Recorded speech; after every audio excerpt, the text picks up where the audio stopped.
আমার চ্যানেলটা নতুন, আমার ভিডিও যদি ভালো লাগে আমার পাশে থাকবেন। এবং চলো আজকে আমার বাড়িরটা একটু ঘুরিয়ে দেখাই। এটা হলো আমাদের বাগান, আর এই যে আমাদের বাগানে কত বড় সবেদা গাছ। তো চলে আসলাম আজকে কটা সবেদা পাড়তে। অনেক বড় গাছ তো, উঁচুতে সবেদা পারা যায় না, তবু যে কটা হাতে পেলাম পেরে নিলাম। তো এই যে দেখাচ্ছি, দেখো কতগুলো সবেদা পেরে নিলাম। আর এই সবেদাগুলো প্রচণ্ড মিষ্টি। এখন তো গাছে কমে গেছে, যখন প্রথম সবেদা হয় প্রচণ্ড সবেদা, অনেক সবেদা হয়। চলো এই যে ভাগ্য গুণে একটা গাছ পাকা সবেদা পেয়ে গেলাম। চলো খেয়ে দেখি সবেদাটা মিষ্টি কি টক কি ঝাল।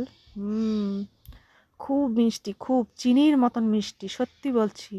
আর যারা যারা সবেদা খেতে ভালোবাসো আমার কমেন্ট বক্সে এসে বলে যাও, এবং আমাদের বাড়িতে চলে এসো। আমাদের বাড়ি সুন্দরবন, আমি সুন্দরবনের বউ, এবং আমার বাপের বাড়ি নদিয়ায়।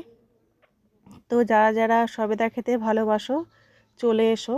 চলো এই যে দেখো দূরের থেকে দেখাচ্ছি গাছটা কত বড়, হয়তো ক্যামেরায় ছোট লাগছে কিন্তু অনেক বড়। চলো সবেদাগুলো